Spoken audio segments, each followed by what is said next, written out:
You're watching WEAR News, the Morning Current on WFGX.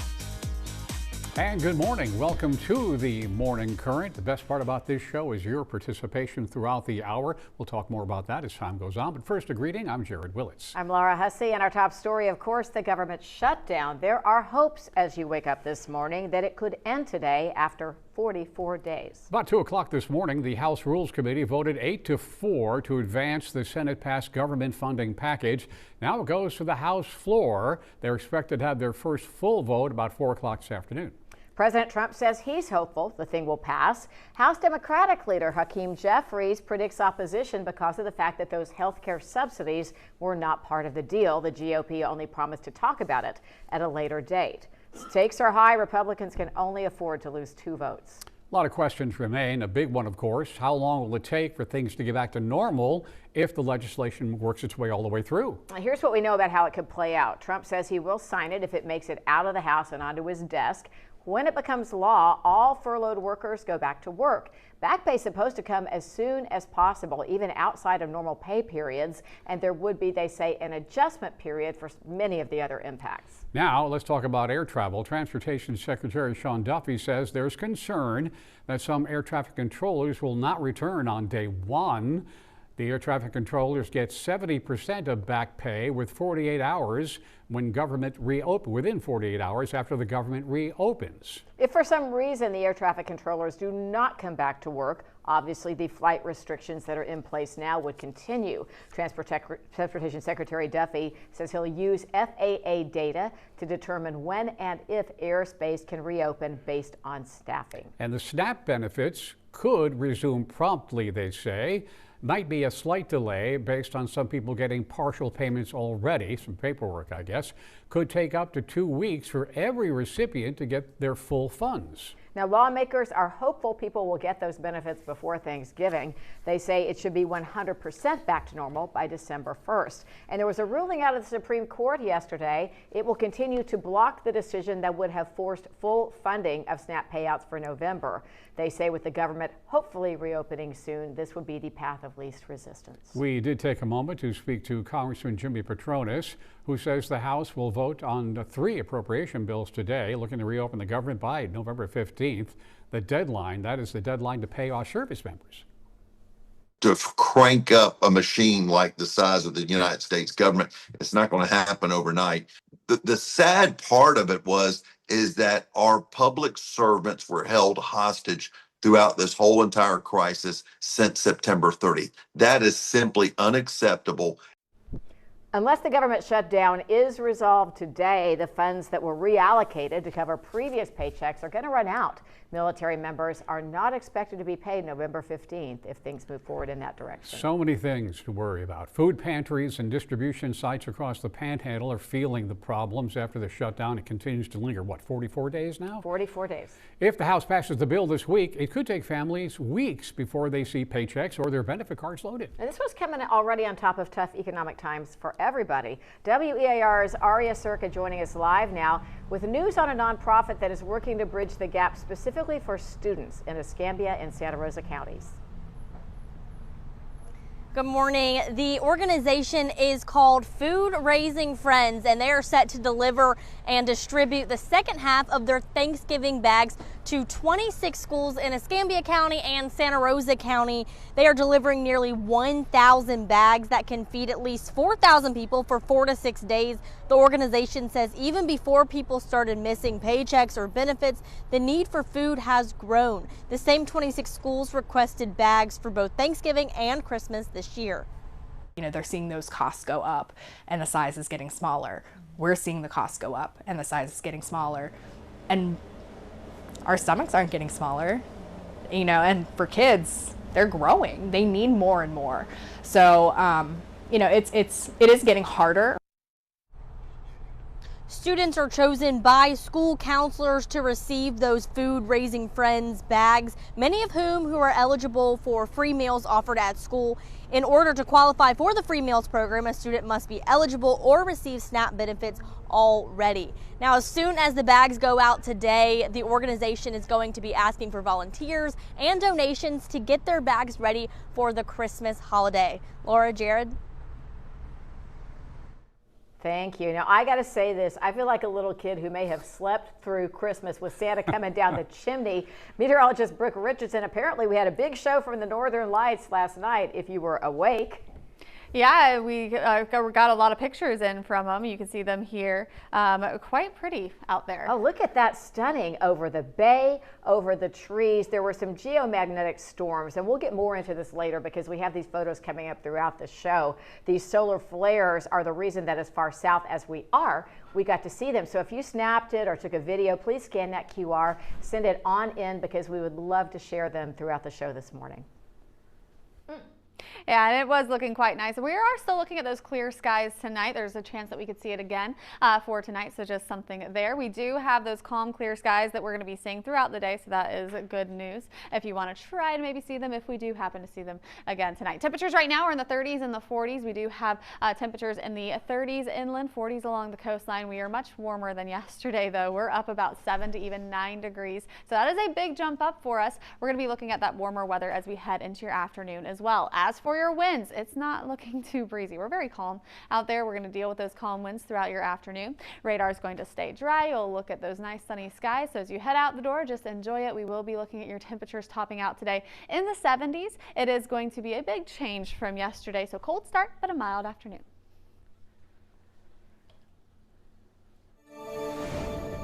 At 7:07, get a quick look outside I-10 near Tahar Drive in Pensacola. No problems there this morning, and so far no reports of anything that would slow you down. Yesterday, I went to a very bittersweet memorial. Family and friends coming together in Destin to honor a young man who was killed in a deadly shooting spree. Tuesday would have been Wesley Turpin's 25th birthday. A live oak planted at Destin Middle School in his honor, and a plaque there with his favorite symbol, the Tree of Life. People can scan the QR code to learn more about his story and his impact. Remembrance of a young life, and just to be kind to others, the message that he has, if they read his story, you know, we all need to be kinder in our life. That's Marcia Hull from the Destin Rotary. They sponsored this tree planting, and you can see that Tree of Life memorial down there now. That was the symbol, the necklace he had around his neck when he was killed. And we're going to go back to that night because this was a stunning crime. The man charged with Wesley's murder is Gunnar Cole of Warner Robins, Georgia. It was September 21st of 2023. Walton County deputies say Cole walked up to a roundabout in Sandestin and started shooting at cars. Wesley was driving home from his job at a pizzeria at just that exact moment. His car found later on fire just a few feet away from a hospital parking lot. It is believed he was shot during the rampage, tried to make it to the ER, but ran off the road.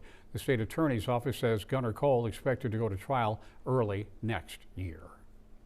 It is 7:08. Get your pictures in, whether they are the Aurora Borealis that we've been sharing or more. You can text WEAR TV to 95577 or look for the Chime In tab on our website.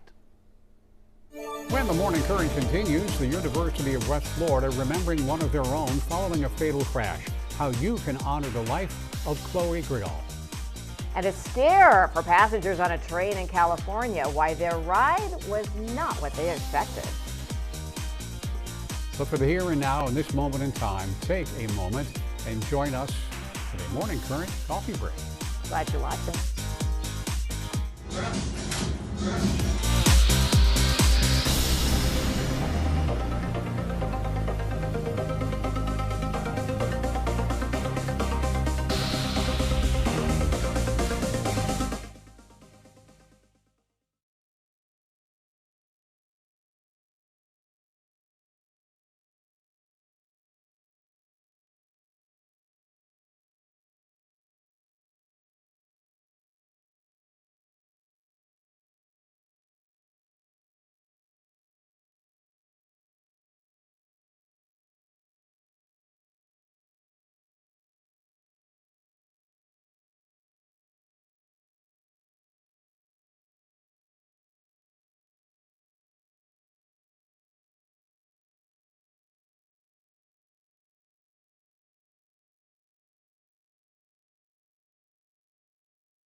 The University of West Florida remembering a 19-year-old softball player, Criggal, killed in a crash Sunday.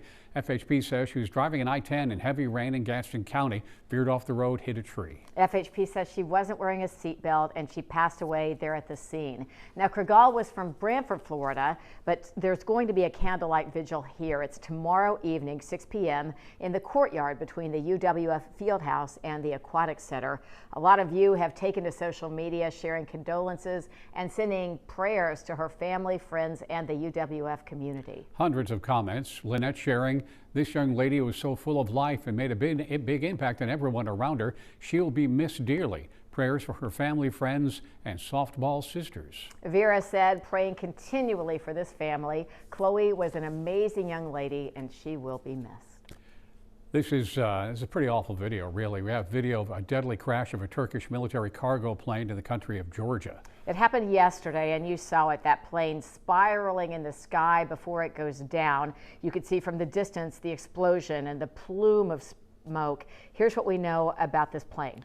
A C-130 took off from Azerbaijan, headed back to Turkey. They say they lost contact with the aircraft minutes after it entered Georgia airspace. No distress calls. All 20 on board were killed. The cause remains under investigation. Debris scattered across miles, including farmland surrounded by lots of hills. In China, a massive bridge, a pile of debris this morning, just months after it opened to traffic. They started seeing cracks in this bridge on Monday, closed it temporarily because of what they called geological instability. Then that happened. Nobody was injured, and there was no traffic on the bridge at the time. It was completed earlier this year, part of a national highway connecting central China to Tibet. The bridge, about 2,500 feet long, it was more than 2,000 feet above a gorge at a hydropower station. Oh my gosh, your stomach. There's no video this morning showing the moment a commuter train driver dozed off at the controls and took passengers on a wild ride. It happened in September, the 24th in San Francisco. The video recently obtained by ABC News shows the driver, the engineer, eyes closed, head tilted to the side. The train's speed increases, started jolting, throwing passengers around. Well, the driver woke up and stopped the train. Apparently, the driver then told passengers it was a mechanical issue. The San Francisco Municipal Transportation Agency says this train was going about 50 miles an hour before it stopped. Usually they go maybe 8 or 10 miles an hour. The driver obviously has been placed on non-driving status, and they say they are addressing the matter in accordance to internal protocols. Safety still their top priority. Then we have this. 2 more infants have been put in the hospital after an outbreak of botulism. It's all linked to a recalled baby formula. Now, whether you're big or little, botulism toxin can cause a severe illness. The FDA says as of Monday, 15 infants have been reported to have suspected or confirmed cases, all hospitalized, and those cases are spread across 12 states. This happened between August 9th and November 10th, ages ranging from 16 days to 5 months. No deaths have been reported. All the infants were fed By Heart Whole Nutrition formula. The outbreak being investigated by the FDA and the CDC, plus a California state agency focusing on preventing infant botulism. The company, By Heart, did step in. They have voluntarily recalled 2 batches of that formula. That happened on the 8th. Yesterday, they announced they're expanding the recall to include all the batches. So the recall now covers cans and those anywhere packed single-serve sticks. If you have any of that stuff, toss it out. Now, botulism can attack the nervous system. It leads to difficulty breathing, muscle weakness, paralysis, trouble seeing, swallowing and talking, and can even cause death in infants. So you want to look for things like not eating well, constipation, drooping eyelids, fewer facial expressions, a weaker than normal cry, and also check the baby's pupils. They might be slow to react to light. Good morning. It is 7:16, and what a beautiful shot that is of the 3 Mile Bridge and the bay. Traffic moving smoothly there. We have no reports of anything that'll slow you down.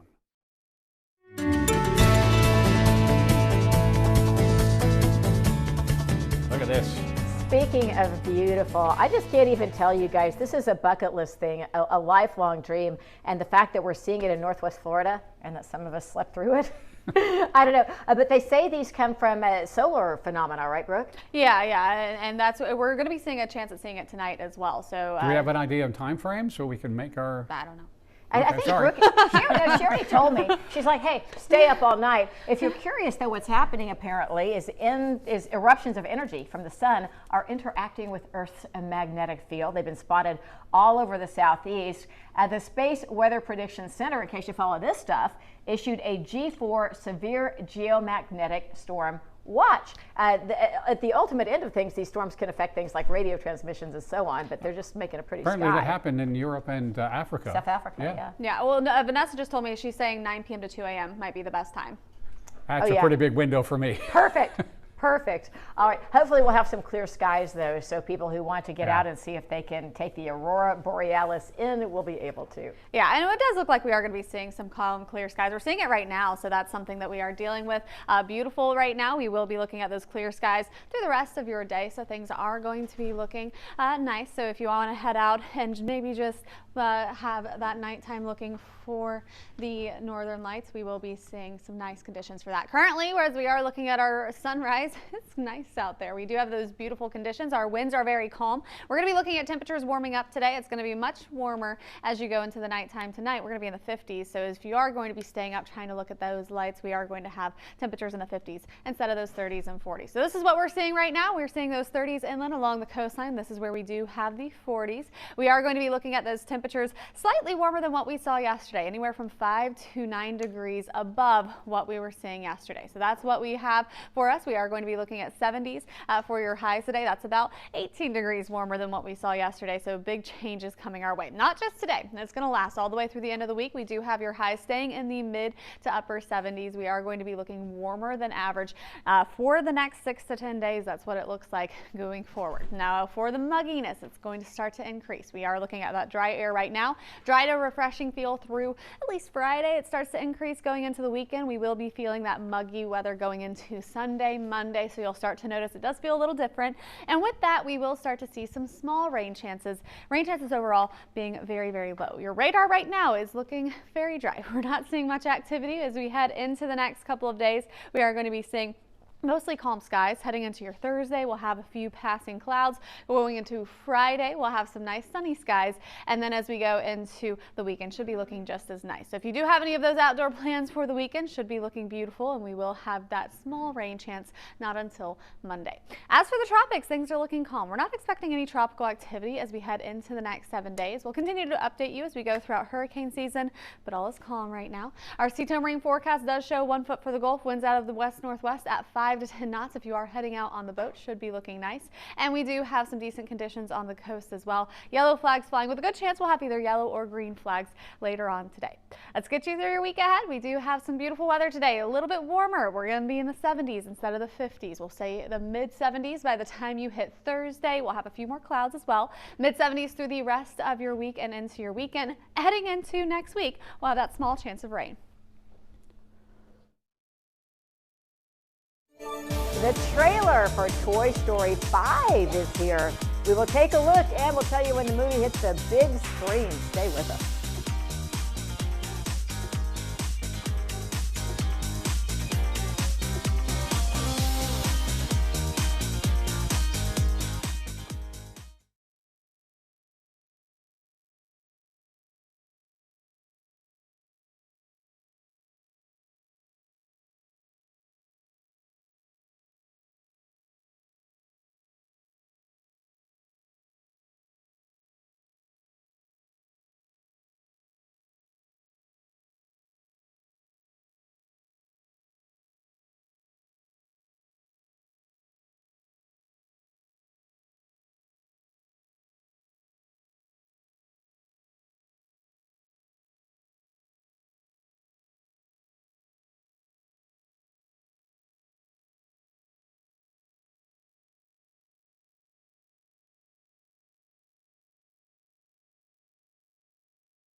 That's not flying, that's falling with style. Toy Story. The Toy Story franchise, one of the few that the sequels are as good, if not better, than the original. Oh my gosh, and what happened to Mrs. Potato Head? Yeah. Okay. We're talking about it because obviously Toy Story 5 is out. Apparently, screens are the enemy, and the trailer has dropped.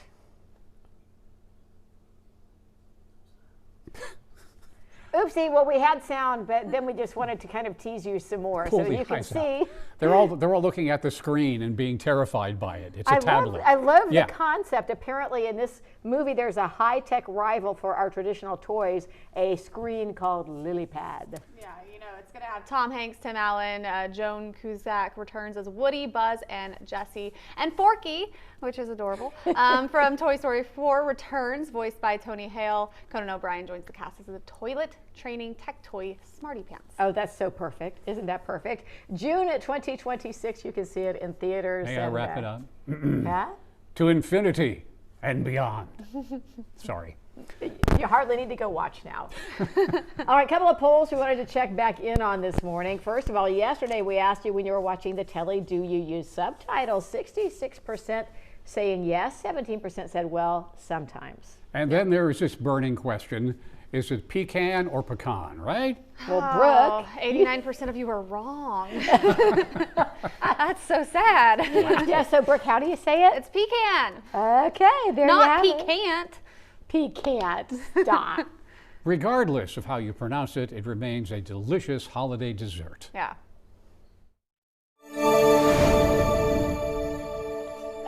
All right, this is from Patricia Tucker. This is her dad, William Hill. He served 30 years in the Navy. He was a submariner. It takes a special person to do that. No kidding. Thank you for your service. And from Opal Gun, this is her dad, Frank Leon Horn Sr. We appreciate your service as well, sir. Thank you for sharing that. When the Morning Current continues, the Reimagine Halifax project making another step towards reality, and a gentleman is jumping in to help the business owners who may be hurting financially during the construction period.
Pensacola police would like some assistance identifying the person that they believe killed a man at the AA Top Shop. This is on Davis Highway. They put out some footage of the suspect yesterday. Here we go. This shows the suspect walking down a sidewalk, and they say that possibly this is a person who commutes West Fairfield Drive and or the Brownsville community.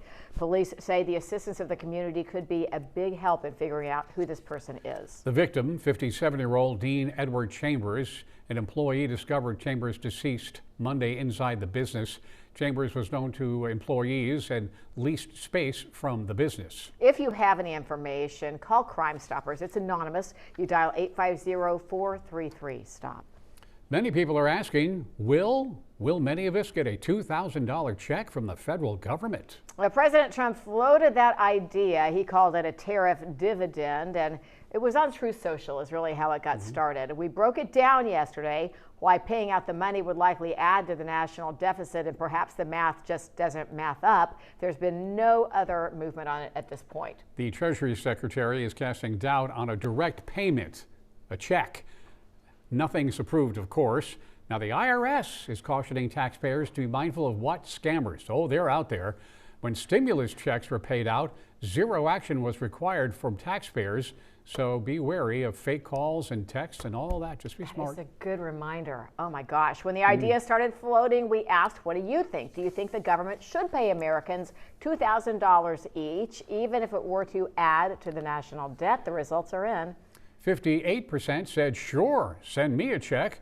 42% said, no, thanks, but no. All right, we'll keep following that one. It is 7:30 right now. Meteorologist Brooke Richardson, a beautiful morning. Look at that stunning sunshine behind you. Yeah, it's looking beautiful this morning. We're going to be looking at temperatures a little bit warmer now. We are already seeing temperatures warmer than what we saw yesterday. We'll have the 70s for this afternoon. So a big change here. We do have some nice calm skies for us, and we'll be seeing that through the rest of the day. Our temperatures in the 30s and the 40s. We are already warmer than yesterday, though, by about 9 degrees, 7 degrees. And this difference is only going to increase, because yesterday we topped out in the 50s. Today we'll be in the 70s. You can see very light winds across the area, not going to have too much of a breeze, and our radar is staying very dry. We'll have mostly clear skies through the day and through the evening. So if you want to get out, maybe try to see some of those northern lights again tonight, this evening.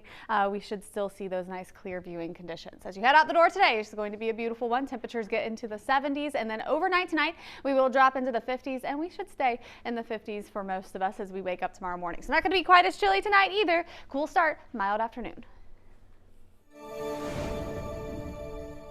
Checking out that Wednesday morning drive, looking across the Escambia Bay Bridge. Things are moving along very smoothly at 7:31. All right, the conversation/controversy over a scheduled drag show in Pensacola, it's certainly not over by any means. The show is going to be held at the Sanger just 2 days before Christmas. A lot of people at odds about it. The city's going to talk about it again tomorrow, but we asked you in the meantime, do you think the city should cancel the drag show? 53% said yes, 47% said no. Pensacola's Community Redevelopment Agency has now approved $10.7 million for the Reimagine Palafox project downtown. A lot of your downtown business owners are concerned that construction will hurt their sales. The mayor asked for landlords to help out tenants, and now businessman and philanthropist Quinn Studer says he will not charge rent at any of the building he owns downtown during construction, also offering interest-free loans to small businesses. When he talked to us about it, he said he's actually already granted $400,000 worth of loans around this project. The Reimagine Palafox construction is expected to begin in January, but the whole thing still has to receive final approval from the City Council. And yes, a lot of people are talking about it, about the project and Quinn Studer's loan offer to downtown businesses. A lot of people says it's generous, certainly, while others think it's not a good idea. TJ said piling on, just adding to the negative cash flow. Shelby says this is what community is all about. And Leonard wrote, how about listening? Downtown can be revitalized without all the grandiose remodeling that kills business and will stop people from going downtown. Of course, we've been following this since the get-go and will continue, of course. You can scan the QR code and let us know what you think and look at our entire coverage. All right, yesterday we spent our $5. We got our ticket. Absolutely nothing happened. It was so depressing. No big winner last night. The jackpot now at an astounding $965 million. You take the cash option, it's $445.3 million. The next Mega Millions drawing will be Friday night. The last time somebody won the big jackpot was June 27th. If this sucker hits $1 billion, that will be the 8th time in game history. Of course, there's also Powerball. Now that jackpot is at a mere $512 million. The drawing is tonight. Winning numbers, as always, we get them on the air for you on WEAR News at 10 o'clock. But somebody in Milton can celebrate right here, right now. Check it out. They bought the winning Fantasy 5 ticket for yesterday evening's drawing. The winning numbers, run to the drawer, get your ticket out, 1, 9, 20, 23, 33. Prize money, a little shy of $104,000 American. The ticket, by the way, sold at the Raceway gas station on Highway 90 in Milton. Congrats, whoever you are. President Trump is defending the H-1B skilled worker visa program. What he has to say about skilled workers there and here. A few days ago, we shared who the 2025 sexiest man alive is, and it was well received. But we now know the pick may bring us bad news. The connection between picking the sexy guy and the economy on the way.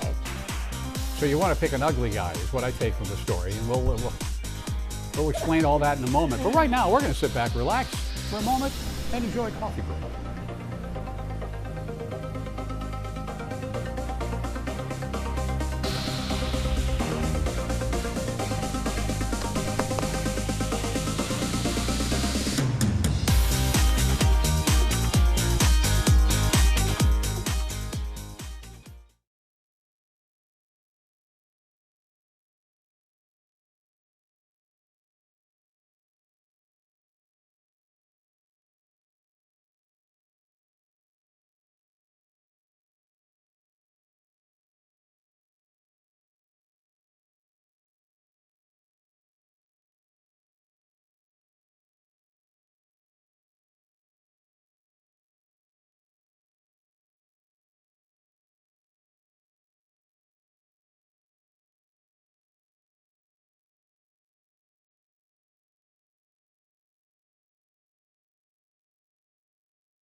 All right, your Pensacola Ice Flyers have some pretty fun themes coming up this weekend. Oh, yeah. Friday, they're going to do the adult jersey giveaway. I know that's a very popular night. The first 1,500 adults in the building will get an Ice Flyer jersey. You know who loves the Ice Flyers? Our director, Vanessa. Oh, yeah. Perhaps you could pick one up for her. Then Saturday, it is small dog race night. Jared, does Henry want to do a small dog race? Henry can run. I don't know if he'll run in the right direction, though. That's the issue. That's what makes it fun. You can register your dog on the Ice Flyers website if you want to enter that one. And by the way, they're playing the Fayetteville Marksmen both Friday and Saturday at 7 p.m. All right, now this is interesting. It may be hogwash, but maybe there's something to it. I'm ready. All right, being named People Magazine's Sexiest Man Alive was great news for Jonathan Bailey, okay? Everyone agrees he's sexy, right? But it can mean bad news for the economy. Oh, no. Apparently this is a TikTok thing. TikTok user Aaron Baldwin put up a video saying every year that People gets it right when they choose the sexiest man alive, the economy is in a recession or something that feels like it. Obviously, it's subjective, but the masses seem to agree that Jonathan Bailey was a great choice. And People Magazine event wrote in their article, "We know we nailed." Oh my gosh. So then Baldwin is saying that People isn't always very good at picking the right person, but when they do, the economy sucks. Okay, so here's a little bit of history to see if you think this is correct. In 1991, Patrick Swayze, U.S. economy was in a recession, stabilized after Hurricane Swayze. In 2000, it was Brad Pitt, fresh off of Fight Club and Snatch. This was the best Brad Pitt. But then the dot-com bubble happened and everything fell apart.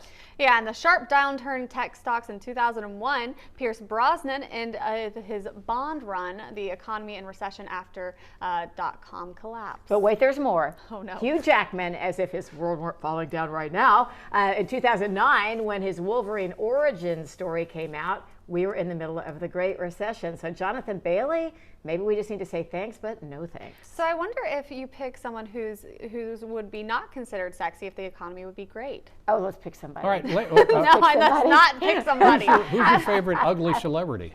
See, that's a slippery slope. Yeah, I know. Let's just leave that one right here. You can think. You can see these stories and more on WEAR's YouTube channel. We've got our local and national stories, our YouTube shorts if you've just got time for a quick bite of content, and the Morning Minute. So just search WEAR News on YouTube. When the morning current continues, for one brief shining moment, there is a place called Camelot. This guy's trying to bring back the Kennedy dynasty to D.C. We'll take a look.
Trying to reclaim the dynasty, maybe. There could be another Kennedy in Washington, D.C. Jack Schlossberg has announced a run for Congress. Now, he's the grandson of former President John F. Kennedy Jr. He's running, John F. Kennedy, sorry. He's running in New York's 12th congressional district. The incumbent Jerry Nadler is not running for re-election. The campaign focuses on improving the cost of living. He does criticize the president, blames his so-called big beautiful bill for what he's calling a cost of living crisis. He was publicly extremely outspoken against his uncle Robert F. Kennedy Jr. during his run for president. He endorsed Biden-Harris.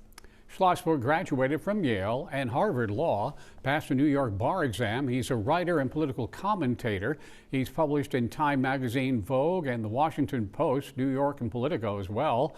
He says Obama's campaign inspired him to get into politics. As long as we're talking politics, this one is tearing it up on social media. President Trump in an interview defending that H-1B so-called skilled worker visa program. He says there's simply not enough talented workers domestically to fill all the jobs, saying people have to learn certain skills, just can't pull people outside of the unemployment line. The president talked about the September ICE raid at a Georgia Hyundai facility. That was the one in which authorities arrested and deported hundreds of South Korean contractors over their immigration status.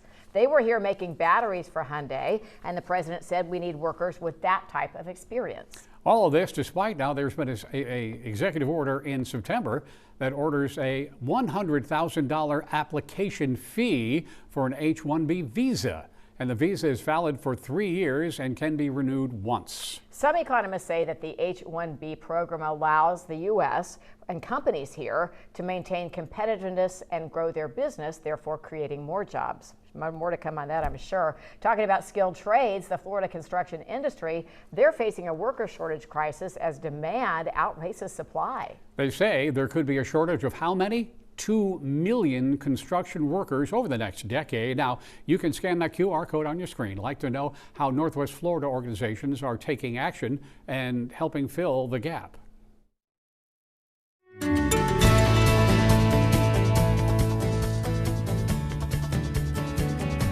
know what I'm loving way more than politics? McRib sandwich, I don't know what. Ooh, I'm hungry. I don't know, don't say that around LaDon. I think he's ready. No, the Northern Lights photos, the Aurora Borealis as they call it, visible last night over Northwest Florida. How incredible. Thank you all for sending the photos. What I'm understanding is you can kind of see them with the naked eye, but if you look through your camera, you'll see so much more color. And Brooke, you said there's a chance we might see some tonight? Yeah, some tonight. You know, really good date idea. Get a McRib, go out tonight, maybe look at the Northern Lights. That's a romantic night. That's a date night if I ever heard one. That is a date night. Top it off with a slice of pecan pie. Yes, we need it all. And she said pecan. We're going to be looking at some nice weather today. If you are going to be trying to get out and about, you do have those beautiful conditions right now over our Orange Beach, Alabama camera. It's nice, it is sunny, and we should be looking at clear skies tonight if you're trying to get out and see some of those northern lights. As for our winds, fairly calm. We're not looking at too much of a breeze today, so that is good news. So it's not going to be feeling quite as chilly. We're also looking at temperatures not quite as cold. We are waking up in the 40s right now, a few 30s, not really seeing too many of those 30s left, and we're going to continue to warm up. We have lots of sunshine right now. 5 to about 11 degrees warmer this morning. That's a big jump up for us. We're going to be seeing the 70s by the afternoon, so it's going to feel more mild. So if you're grabbing for the jackets this morning, it is still cold. Just make sure you're prepared for a warm afternoon. And this is going to be the trend moving forward, warmer than average. Today we're going to stay in the low 70s, mid 70s by the time you hit the end of the week and heading into the weekend. That's also going to come with a little more humidity. You'll start to feel it going into your Monday, so it is going to be a little bit warm, more Florida-like getting into that Monday. It does come with a small chance of rain on Monday, but that's really the first chance of rain we'll see. Outside of that, it's going to be looking dry. Today, looking at the sunshine, you can see tonight, once again, we should have those nice, calm, clear skies. Heading into your Thursday, we will have a few passing clouds, but still overall sunny. We'll have some nice weather going into your Friday, looking at those nice sunny skies again, and it's going to be beautiful for your weekend, so get out and enjoy it. We should look at that lovely weekend all the way Saturday and into your Sunday. Let's talk about the tropics now. We are still in hurricane season, but the good news is it is looking quiet. It does look like we are going to be seeing calm conditions at least for the next 7 days, and we only have a couple of weeks left. We will continue to watch everything for you, but hurricane season does officially end on November 30th. Sea-tone marine forecast. We have 1 foot for the Gulf. Winds out of the west-northwest at about 5 to 10 knots for today, and we are looking at your yellow flags flying. Good chance we'll have either yellow or green flags as we go a bit later on today. Let's look at your week ahead. We do have some nice weather today. Temperatures are going to be in the 70s. It's going to be a big difference from what we were seeing yesterday. 74 going into your Thursday. That comes with a few clouds. We'll stay in the mid-70s as we head into your weekend, and heading into next week, small rain chances build in. We'll have about a 20% chance of some rain Monday, Tuesday. Highs will be in the mid-70s. At 7:48.5, we get a live shot of I-10 near Brent Lane this morning. Picking up a little bit, but no issues to speak of. Have a nice drive. Question for you ladies. Do you think having a boyfriend is embarrassing? Oh my goodness, a new article is sharing why some women say yes it is. We'll discuss.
All right, this sounds crazy, but it's real, okay? All right. The question is having a boyfriend embarrassing?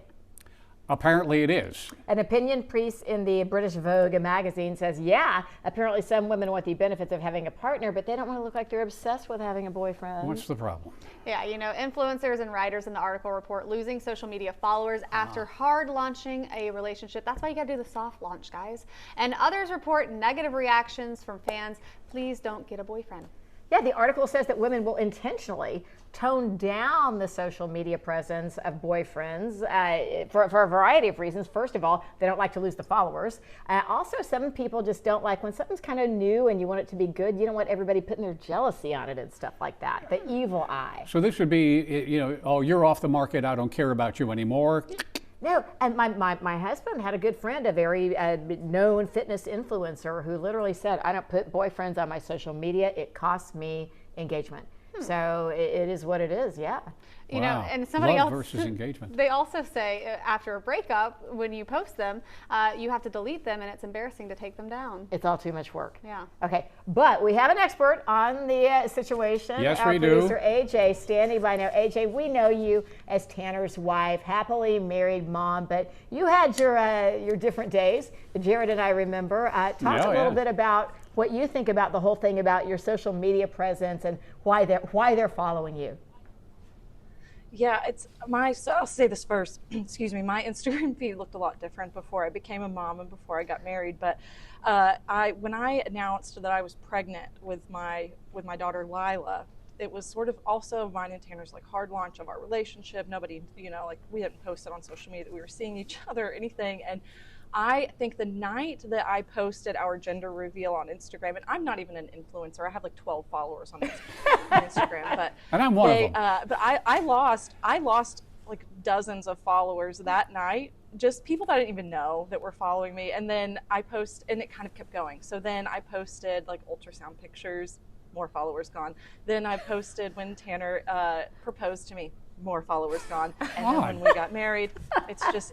And then eventually you realize that you're posting a lot of pictures of your kids, and so I went private anyway, so it doesn't matter. But I believe that influencers absolutely lose engagement when they post relationships or anything like that online, because engagement is money for them, so it's their job. So I totally understand, Laura, why you were saying that Will's friend was like no, because I absolutely believe that she would lose engagement. I guess it makes sense, but AJ, I want you to know that I will follow you forever. Aww. That sounded a little creepy, didn't it? Yeah, so creepy. Yeah.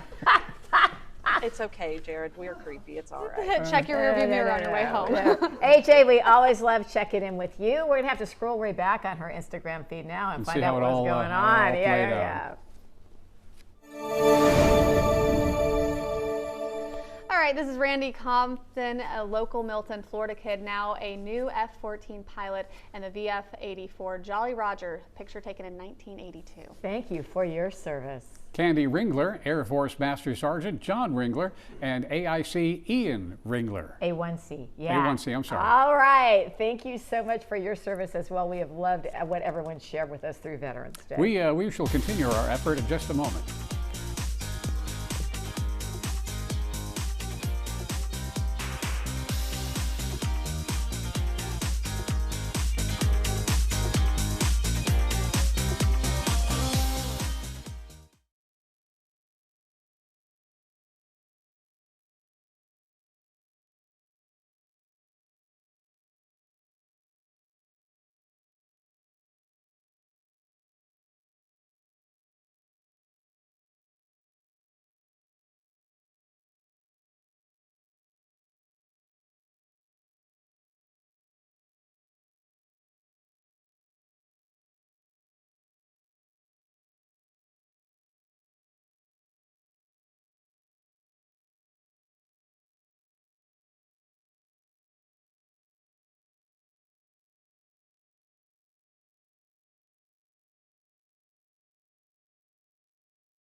Thank you for watching The Morning Current. Check out the Northern Lights tonight if you can stay up that late. Look to the north. Solid advice. Oh, no, I'm sorry. I know that sounded stupid, but it sounded good in my head before I came out. And we'll see you tomorrow morning, 7 o'clock right here.